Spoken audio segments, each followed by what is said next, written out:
Hello everyone, खमागानी and welcome to the world of story. फिर से मैं आप लोगों के सामने एक और नया रियल सुपरनैचुरल एक्सपीरियंस लेकर।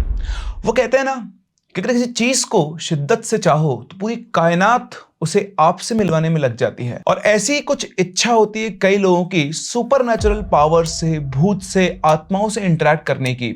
और अपनी इस इच्छा को पूरी करने के लिए ये लोग भटकते रहते हैं इधर से उधर, यहां से वहां, और बन जाते हैं घोस्ट हंटर्स। अलग अलग लोकेशंस पर ये घोस्ट हंटिंग करते हुए फिरते हैं।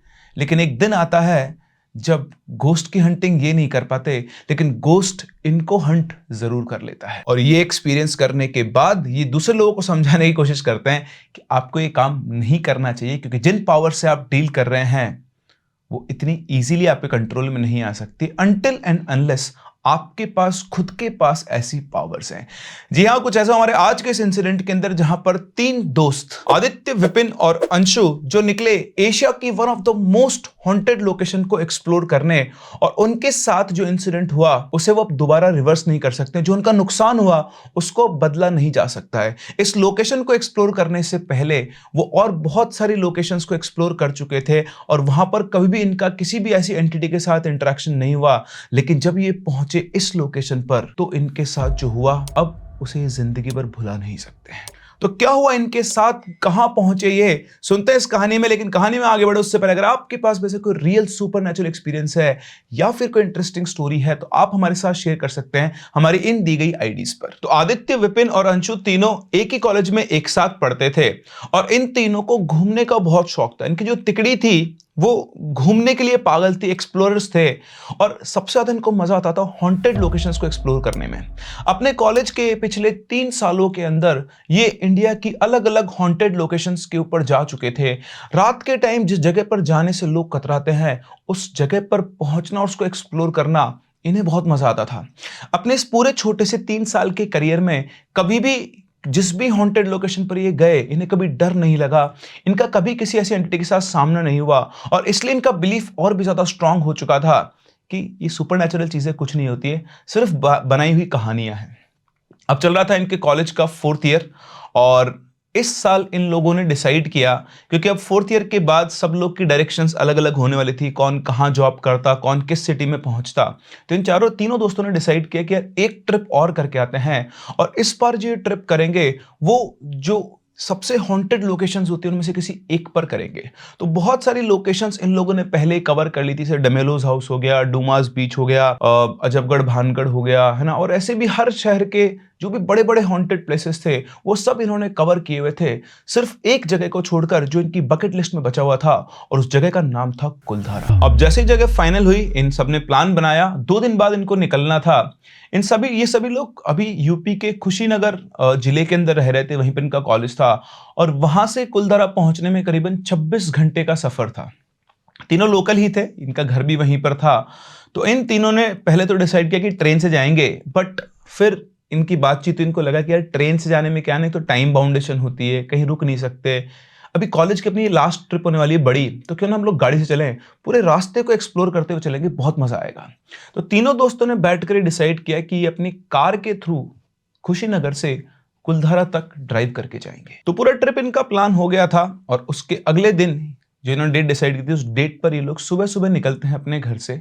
करीबन 3 घंटे ड्राइव करने के बाद ये अयोध्या पहुंचते हैं। अयोध्या जब ये क्रॉस कर रहे थे, विपिन बोलता है कि यार सुबह से निकले में भूख लग रही है, कुछ नाश्ता वाश्ता कर लेते हैं। तो तीनों दोस्त एक जगह पर रुकते हैं, नाश्ता वगैरह करते हैं, बातचीत करते हैं, और नाश्ता करके लोग फिर से निकल पड़ते हैं।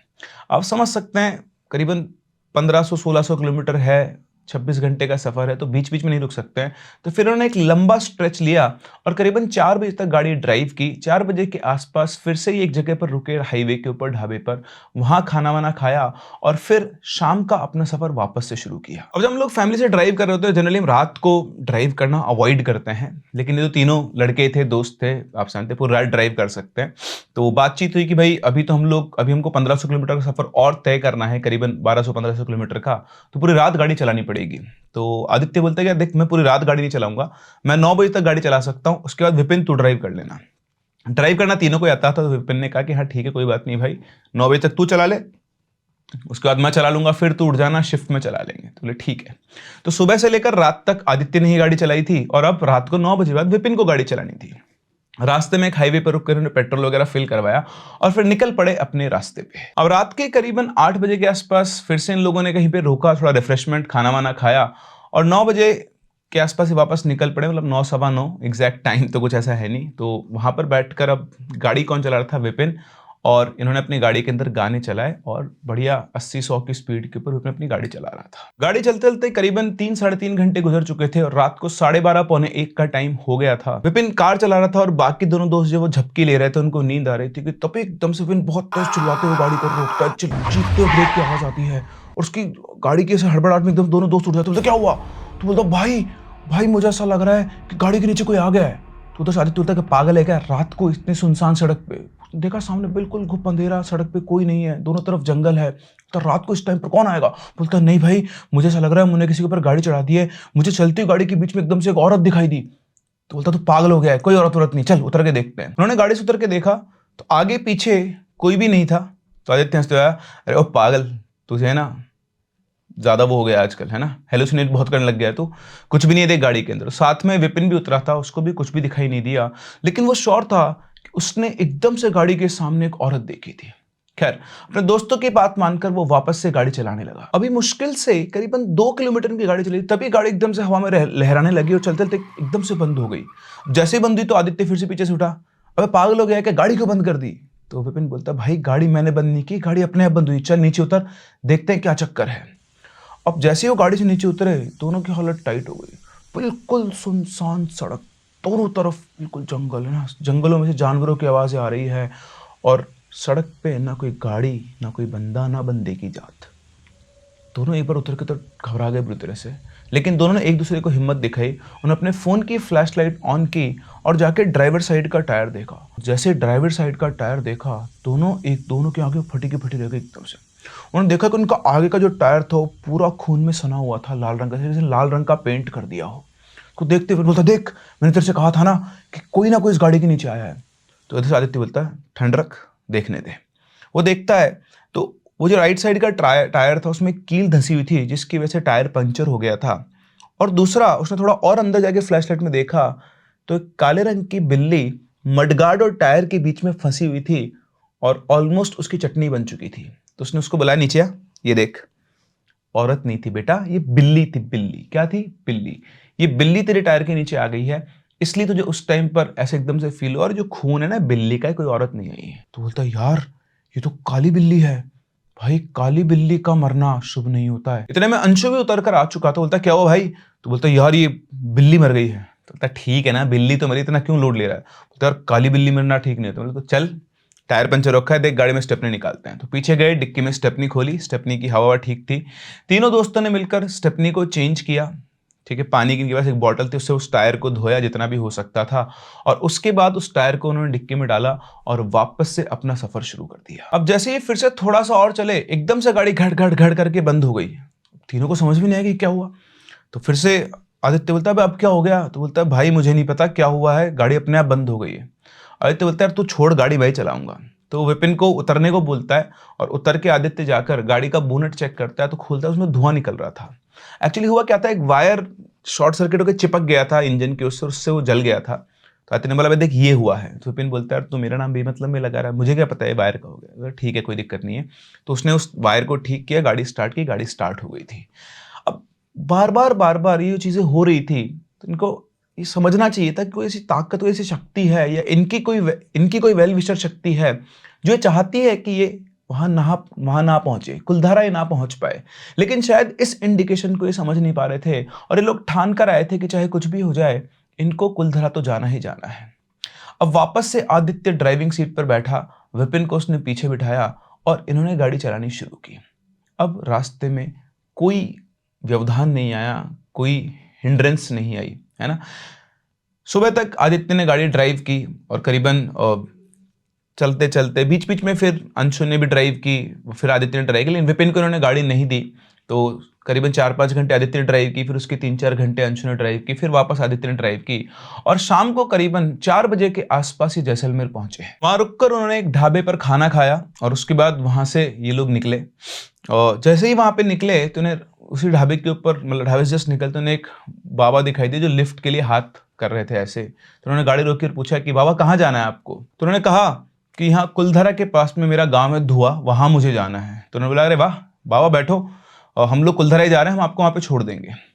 तो क्योंकि ये लोग जा रहे थे और देखो किसी लोकल आदमी से आप ज़रूर बात करते हो जो आप किसी ऐसी जगह पर पहुँचते हो, तो उन्होंने बाबा को बिठाया और बिठाते ही सबसे पहला सवाल उन्होंने यही पूछा कि बाबा हम लोग यूपी से आ रहे हैं, हम लोगों ने इंटरनेट पे पता किया कुलधरा के बारे में, बहुत बड़ा गाँव है लेकिन वीरान पड़ा हुआ है और कहते हैं कि ये भूतिया जगह है, ऐसा क्यों है बाबा? तो उन्होंने बाबा ने बताया कि बेटा बहुत पुरानी और लंबी बात है कि कुलधरा के अंदर पहले करीबन 600 परिवार रहा करते थे ब्राह्मणों के, पालीवाल ब्राह्मणों के, और ये जो 600 परिवार रहते थे बिल्कुल एक संगठित परिवार की तरह रहते थे, एकता इनके अंदर बहुत थी और ये बहुत बुद्धिमान थे, पढ़े लिखे थे और इस टाइम पर उन्होंने ऐसी एक तकनीक से घर बनाए थे कि आप देख सकते हो कि यहाँ जैसलमेर में कितनी गर्मी पड़ती है और रात को बहुत ज़्यादा ठंडी पड़ती है। तो उन्होंने जो घर बनाए थे वो इस तरह से बनाए थे कि दिन की गर्मी में घर ठंडे रहते थे और रात की ठंडी में जो घर थे वो गर्म रहा करते थे। तुम लोग जब वहां पर पहुंचोगे देखोगे तो तुमको पता लगेगा किस तरह से ये घर बनाए गए थे। वो तीनों दोस्त बहुत ध्यान से उन बाबा की बात सुन रहे थे। फिर अंशु बोलता है अच्छा बाबा फिर आगे क्या हुआ, आगे बताओ। तो उन्होंने बताया कि इन लोगों ने एक ऐसी तकनीक विकसित कर ली थी कि बारिश के पानी को ये इकट्ठा करके पीने योग्य बना लेते थे और उसी के द्वारा ये इस बंजर जमीन के अंदर भी खेतीबाड़ी किया करते थे। तो वापस से इधर से विपिन बोलता है कि अच्छा बाबा अगर वो इतने आराम से रहते तो फिर एकदम से घर सब कुछ छोड़कर क्यों चले गए? तो उन्होंने बताया कि यहाँ पर एक जमींदार रहता था, इसका नाम था शालम सिंह। तो वो यहाँ का दीवान था और कुलधरा भी उसके हिस्से में ही आता था और शालम सिंह पहले बहुत ठीक अच्छा आदमी था। तो उसने बोला कि अगर वो अच्छा आदमी था तो फिर बाद में कैसे बदल गया? तो उन्होंने बताया कि जब शालम सिंह करीबन 12 साल की उम्र का था तो उसके पिता की उसके सामने ही हत्या कर दी गई थी और तब से उसका नेचर बदल गया था, उसे सदमा लगा और उसके बाद वो बहुत क्रूर और जालिम होता गया और सबसे ज्यादा उसे जो शौक था वो था औरतों का। उसने कई सारी स्त्रियों को अपनी पत्नी बना रखा था और हर बार वो अलग अलग स्त्री को भोग करना चाहता था। इसी के साथ साथ उनके मन में एक द्वंद्व था, एक रंजिश थी सोनकर किले को लेकर, क्योंकि उसके पिता को राजद्रोह के अपराध के रूप में सजा दी गई थी, उनका गला काटकर उनको मार दिया गया था। तो वो कैसे ना कैसे करके इस राज्य से भी बदला लेना चाहता था। एक बार सालिम सिंह कुलधरा गांव आया और उसने देखा कि यहाँ के जो मेन पंडित थे, जो ब्राह्मण थे, जो सरपंच आप जिनको बोल सकते हो, उनकी बेटी बहुत सुंदर थी। शालम सिंह की नजर उस लड़की पर पड़ी और उसने मन ही मन उस लड़की को पाने की इच्छा व्यक्त की। उस लड़की को पाने के लिए शालम सिंह ने हर कोशिश की, यहां तक कि उसका अपहरण करने की भी कोशिश की, लेकिन वो नाकाम रहा। और जब उसके सारे हथकंडे फेल हो गए तो वो पहुंचा अपनी सेना, अपने सेनापति मतलब जो भी उनके जवान थे, सैनिक थे, उनके साथ उस गांव में, और उसने कहा कि अगर 2 दिनों के अंदर उस पंडित की बेटी को उसके महल में नहीं भेजा जाएगा तो वो इस पूरे गांव को तहस नहस कर देगा। सभी लोग सालम सिंह के अत्याचारों से अच्छी तरह वाकिफ थे, उसको जानते थे। तो जो भी गांव के बुजुर्ग लोग थे, मेन लोग थे, वो सब बैठकर डिस्कस करते भाई क्या करें क्या नहीं करें। लेकिन इनकी एकता इतनी स्ट्रांग थी ना कि एक दिन गुजरना के बाद जो इनको कोई उपाय नहीं मिला तो सभी लोगों ने मिलकर निश्चय किया कि आज की रात में ही हम इस पूरे गांव को खाली करके कहीं पर चले जाएंगे। और 600 के 600 परिवार एक रात में उस गांव को छोड़कर चले गए और जाते जाते इस गांव को ये श्राप दे गए कि गांव दोबारा कभी भी बस नहीं सकता है, ये एक उजड़ा और वीरान गांव रहेगा। जब 2 दिन के बाद सालम सिंह वहां पर पहुंचा तो उसने देखा कि गांव में सन्नाटा पसरा हुआ है और गांव के घर में कोई भी नहीं, जिसका जैसा सामान था वैसा वो छोड़ गया है और पूरा का पूरा गांव एक साथ गायब हो गया है। उसके सैनिकों ने बहुत ढूंढने की कोशिश की, यहां तक कि उन्हें कहीं किसी के पैरों के निशान भी नहीं मिले कि आखिर लोग गए कहां। और 600 लोग एकदम से कहां गायब हो गए आज तक भी किसी को नहीं पता है। और इसीलिए बेटा कहा जाता है कि जो कुलधरा गांव है ये एक श्रापित गांव है और यहां पर कोई भी बस नहीं सकता है। उनकी बातें सुनते सुनते ही सभी लोगों के अंदर बहुत रोमांच आ गया कि यार बहुत तगड़ी स्टोरी इस जगह की, तो देखते हैं एक्सप्लोर करेंगे क्या है क्या नहीं। मन ही मन वो बात कर रहे थे। थोड़ा 5-10 मिनट उन्होंने ड्राइव किया तो एक हाईवे है जिससे लेफ्ट में कुलधरा के लिए रास्ता कटता है। तो उस चौराहे पर आदित्य ने गाड़ी रोकी और बोला कि बाबा कुलधरा आ गया है। तो बोलता हाँ बेटा मुझे बस यहीं पे उतार दो, मैं यहाँ से आगे चला जाऊंगा।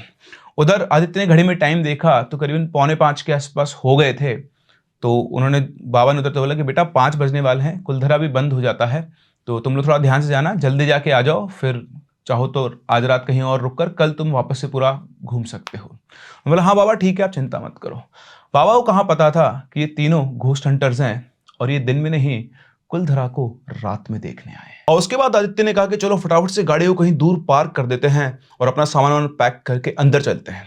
ये लोग अपनी गाड़ी एक जगह पार्क की, सुरक्षित जगह पर, फिर वहां से पैदल निकले और पहुंचे कुलधरा के गेट पर, जहां पर साफ साफ लिखा हुआ था कि शाम को 6 बजे के बाद कुलधरा में रुकना अलाउड नहीं है। अंशु ने जैसे ही वो पढ़ा, बोले यार देख इस पर तो नोटिस बोर्ड लगा हुआ है। तो बोलता है यार पागल है क्या, इतनी दूर से गाड़ी ड्राइव करके नोटिस बोर्ड पढ़ने आया क्या तू? तुझे पता है ना हम लोग यहाँ पर रात को रुकने वाले हैं, फटाफट से अंदर चलते हैं। तो जैसे अंदर घुसने लगे, चौकीदार ने बोला कि भैया टाइम हो गया, अब अंदर जाना अलाउड नहीं है। तो बोलता है भैया 15-20 मिनट में बाहर निकल के आ जाएंगे, आप हमको जाने दो। तो जैसे जैसे उन्होंने सेटिंग करके चौकीदार से, वो लोग पहुंचे कुलधरा के अंदर। अंदर घुसकर इनके प्लान के मुताबिक तीनों कुलधरा में अलग अलग जगह जाकर छुप गए और थोड़ी देर के अंदर जैसे ही 6 बजे चौकीदार आया और सब लोग उसने बाहर निकालना शुरू किया। एक एक करके उसने कई लोगों को वहां से बाहर निकाला और साथ ही साथ वो उन तीनों लड़कों को भी ढूंढ रहा था जो उससे बोलकर आए थे कि हम थोड़ी देर में बाहर निकल जाएंगे। करीबन 6:45 बजे तक वो उनको आवाज लगाता रहा, ढूंढता रहा, लेकिन ये ऐसी जगह जाकर छुपे थे कि कोई भी इन्हें आसानी से ढूंढ नहीं सकता था। अब आप समझते हैं चौकीदार को लगा कि भाड़ में जाने दो, मुझे क्या फर्क पड़ रहा है। उसने ढूंढा, उन्हें नहीं मिले, वो भी वहां से निकल गया और शाम के करीबन 7 बजे वहां पर सन्नाटा पसर चुका था और अब जंगल में जो लोमड़ियों की आवाजें होती हैं वो सिर्फ वहां पर आ रही थी। जब सब कुछ शांत हो गया, ये लोग कंफर्म हो गए, आदित्य बेसिकली कंफर्म हो गया कि आसपास कोई भी नहीं है, तो वो चुपचाप अपनी जगह से बाहर निकला। दीवारों की ओर से उसने चारों तरफ देखा तो वहां पर कोई भी नहीं था। निकलकर वो अपने दोनों दोस्तों विपिन और अंशु को आवाज लगाने लगा। पहले वो उन्हें बहुत धीरे आवाज लगा था, विपिन, अंशु, कहाँ हो, बाहर आ जाओ, कोई भी नहीं है यहाँ पर, हम अकेले ही हैं। लेकिन उसको कोई जवाब नहीं मिल रहा था। जगह जगह घूमते घूमते हर एक गलियारे में उसने अपने दोस्तों को आवाज लगाई, लेकिन उसे अपने दोस्तों का कोई रिप्लाई नहीं आ रहा था। उसे लगा ये दोनों से मजाक कर रहे हैं। वो बोला कि भाई यार तुम लोग मजाक मत करो, कोई मजाक करने का टाइम नहीं है, फटाफट से बाहर आओ। लेकिन कोई भी बाहर नहीं आया। ये देखकर आदित्य थोड़ा सा घबरा गया कि आखिर उसके दोनों दोस्त कहाँ गए, वो उसको आवाज क्यों नहीं दे रहे हैं। कुलधरा के उन गलियारों में रात को वो घूम रहा था और घूमते घूमते अपने दोस्तों को आवाज दे रहा था। आप एक बार के लिए अपने आप को सिचुएशन में रख के देखें कि आप कुलधरा जैसी हॉन्टेड जगह पर है, आसपास कोई भी नहीं है, आपके जो 2 दोस्त आपके साथ थे वो भी गायब हो चुके हैं और अब आप रात के अंधियारों में, बिल्कुल काली रात में वहां घूम रहे हैं, क्योंकि बादलों ने उस चांद को भी अपने आगोश में ले रखा था, जिसकी वजह से थोड़ी बहुत रोशनी हो रही थी। एक गलियारे से दूसरे गलियारे में अपने दोस्तों को आवाज देते हुए चला था कि तभी अचानक से वो सन्न सा होकर रुक गया जब उसे किसी की पायल की आवाज आई। उसने पीछे घूम के देखा, आसपास कोई नहीं था, लेकिन वो बुरी तरह से घबरा गया। उसे लगा कि कहीं कोई वाकई में यहाँ पे कुछ है तो नहीं। वो फिर वहां से आगे बढ़ा और जैसे वो थोड़ा सा आगे बढ़ा, उसके कानों में एक बहुत भारी सी आवाज गूंजी, चला जा यहाँ से। ये आवाज सुनते उसका कलेजा उसके गले में आ गया, लेकिन उसने हिम्मत नहीं हारी, उसे अपने दोस्तों को ढूंढना था। उसने अपना फोन निकाल कर देखा तो अभी तक करीबन रात के 8:30 पौने 9 बज चुके थे, ढूंढते ढूंढते घूमते घूमते, और उसके फोन में सिग्नल भी नहीं था कि अपने दोस्तों को फोन करे। वो फिर से वहां से निकला, ढूंढते ढूंढते पूरा कुलधरा के उसे 3-4 चक्कर काट लिए और अभी करीबन आधी रात के आसपास वो पहुंच चुका था, लेकिन उसे अपने दोस्तों का नामो निशान तक पता नहीं था। थक हार कर वो एक गलियारे में बैठ गया और अपना सिर अपने घुटनों में इस तरह रख के वो बैठा हुआ रो रहा था कि वो उसने गलती कर दी है, उसके दोस्तों का ही कुछ हो तो नहीं गया, कहीं जवाब क्यों नहीं आ रहा है। वो ये सब सोच ही रहा था कि तभी उसके कंधे पर किसी ने हाथ रखा। वो पहले से इतना घबराया हुआ था और जैसे उसके कंधे पे हाथ रखा, उसने आवाज देखा तो सीधा चिल्लाते हुए भागने लगा और जैसे वो भागने लगा पीछे से आवाज आई, आदित्य। उसने घूमकर देखा तो उसका दोस्त अंशु वहां पर खड़ा हुआ था। वो भागता अंशु के पास आया, उसको गले लगा और बोला कि यार तुम कहाँ चला गया था भाई, मैं तुम लोगों को कब से ढूंढ रहा हूँ, और विपिन कहाँ पर है। उधर अंशु भी बुरी तरह घबराया हुआ था। उसने बोला भाई मेरे को नहीं पता, मैं तो कब से तुम दोनों को ढूंढ रहा हूँ। बोलता यार मैं भी तो तुमको कब से ढूंढ रहा हूँ, मिले क्यों नहीं। बोले पता नहीं, मैंने तो इस जगह के करीबन 3 से 4 चक्कर लगा लिए, लेकिन ना मुझे कहीं तू दिखा और ना ही मुझे कहीं पर विपिन दिखाई दिया। आदित्य ने जब अंशु को देखा तो अंशु बार बार एक कॉर्नर के अंदर देख रहा था और उसे लग रहा था कि वो किसी अनजान शक्ति से घबरा रहा है। वो सोच रहा था भाई जल्दी यहाँ से निकलते हैं, फटाफट से विपिन को ढूंढते हैं, फिर यहाँ से निकलना होगा। अब दोनों दोस्त साथ थे तो मिलकर विपिन को ढूंढ रहे थे, लेकिन फिर से उन दोनों को विपिन कहीं नहीं दिख रहा था। करीबन आधे पौन घंटे की खोजबीन के बाद वो एक गलियारे में पहुंचे और वहां पर जाकर जब वो विपिन को ढूंढने लगे तो अचानक से एक धुआं सा कोहरा कहीं से आया और वो आदित्य के बिल्कुल बगल से गुजरा। उसके बगल से गुजरते ही पता नहीं आदित्य को क्या हुआ, एकदम से वो बिल्कुल बेहोश हो गया और जब उसकी आंख खुली तो सुबह हो चुकी थी और सूरज की किरणों से उसकी आंख खुली थी। उसने उठकर देखा तो उसके बगल में ही अंशु पड़ा हुआ था। उसने उठ के अंशु को उठाया, फिर आसपास देखा तो वो दोनों अकेले सड़क के किनारे पड़े हुए थे। उन्हें समझ में नहीं आया कि कल रात को जब ये कुलधरा में बेहोश हुआ था तो बाहर सड़क पर कैसे आया। उन दोनों ने आपस में बात की तो उसने बोला कि हो सकता है चौकीदार ने सुबह जल्दी आके हम दोनों को देख लिया हो और उसने उठा के हमें यहाँ पे पटक दिया हो, क्योंकि अगर किसी को ये पता लग गया कि उसके होते हुए लोग यहाँ पर अंदर रुक गए तो उसकी नौकरी पे बात आ सकती है। वो दोनों ये चीज़ बातचीत कर रहे थे कि तभी उन्हें विपिन का ख़्याल आया और उन्होंने उठकर कुलधारा की तरफ जाने की तरफ देखा, तो देखा कि कुछ लोग वहाँ पर कुलधारा के अंदर भागते हुए जा रहे हैं। ये भी भागते वहाँ पहुँचे और एक आदमी से पूछा कि भाई साहब क्या हुआ है? सब अंदर क्यों जा रहे हैं? तो उन्होंने बोला कि कल रात को यहाँ पर कोई रुक गया था और वो अंदर बेजान पड़ा हुआ है। ये सुनते ही दोनों की हालत टाइट हो गई। उनको लगा कि विपिन ही अंदर पड़ा हुआ होगा। ये लोग भी भागते हुए पहुँचे और वहाँ जाकर देखा तो वाक़ई में विपिन वहाँ पर अब भी बेहोश पड़ा हुआ था। ये दोनों सीधा उसके पास पहुँचे, विपिन विपिन उसके शरीर को खूब हिलाया, लेकिन उसकी बॉडी में कोई मूवमेंट ही नहीं था। दोनों बुरी तरह घबरा गए थे। उन्होंने पानी के छींटे उसके चेहरे पर मारे, लेकिन फिर भी वो होश में नहीं आ रहा था। लोगों ने चेक किया तो उन्होंने बोला कि इसकी नब्ज़ चल रही है, इसको फटाफट से हॉस्पिटल ले जाओ। दोनों दोस्तों ने उसे उठाया, गाड़ी लेकर आया और उसको हॉस्पिटल में मतलब गाड़ी में डालकर उसको फटाफट से हॉस्पिटल लेकर गए। हॉस्पिटल में डॉक्टर मिला, वहाँ पर उसको एडमिट किया। डॉक्टर से पूछा कि डॉक्टर साहब इसे क्या हो गया है? बोल रहे कि पता नहीं, कुछ समझ में नहीं आ रहा है। हमने सब कुछ ट्राई कर लिया लेकिन ये होश में नहीं आ रहा है। मुझे ऐसा लग रहा है कहीं ये कोमा में तो नहीं चला गया है। थोड़ा हमको इंतज़ार करना होगा। दोनों दोस्त वहाँ बैठे रहे। 3-4 घंटे बैठने के बाद भी विपिन जो था वो होश में नहीं आ रहा था। बाकी उसके स्टैट्स जो मॉनिटर होता है उसपे सब कुछ ठीक चल रहा था, लेकिन वो होश में नहीं आ रहा था। दोनों दोस्तों को लगा कि जो भी कुछ हुआ है कल रात को वहीं पर कुछ हुआ है और हम सिर्फ डॉक्टरों के भरोसे नहीं बैठ सकते हैं। वहाँ से वो दोनों दोस्त निकले, उन्होंने आस-पास पता किया तो उन्हें पता लगा कि यहाँ पर एक बड़ा हनुमान जी का मंदिर है। वहाँ पर ये दोनों दोस्त पहुँचे और वहाँ पर पहुँचकर उन्होंने उनके जो मेन पुजारी जी थे उनसे बात की। उन्होंने बताया कि किस तरह से वो रात को कुलधारा के गाँव में रुक गए थे, उनके एक दोस्त की तबीयत खराब हो गई है। तो जो पंडित जी थे उन्होंने उसको डाँटा कि तुम लोग पागल हो गए हो। वो एक श्रापित गाँव है, तुम लोगों की एक नादानी की वजह से तुम्हारी जान जा सकती थी। तो बोलते पंडित जी हमसे गलती हो गई लेकिन हमारे दोस्त को आप बचा लो। मैंने बोला ठीक है तुम यहीं इंतज़ार करो। वो अंदर गए, अपना एक लाल रंग का झोला लेकर आए, उसमें कुछ सामान वगैरह रख कर लेकर आए। उन्होंने कहा चलो मुझे लेकर चलो। उन्होंने उनको गाड़ी में बिठाया, हॉस्पिटल पहुँचे। हॉस्पिटल पहुँच के जब वो विपिन के सामने पहुँचे, तो पंडित जी ने उसको देखा। थोड़ी देर वो उसके पास बैठे, उसके हाथ पे, उसके सिर के ऊपर हाथ रखा, अपना ध्यान लगाया और ध्यान लगा के जब वो बाहर निकले अपने ध्यान से, तो उन्होंने लड़कों से कहा कि अनर्थ हो गया है। उनकी बात सुनते ही दोनों के दोनों दोस्त घबरा गए। उन्हें ऐसा लगा कि शायद पंडित जी ये बोलने वाले कि अभी ज़िंदा नहीं बचेगा।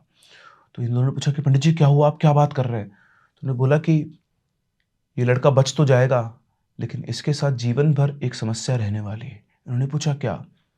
बोले हो सकता है जब मैं क्रिया करूँ और ये उठे, तो इसकी याददाश्त जा चुकी हो या फिर ये पागल हो चुका हो।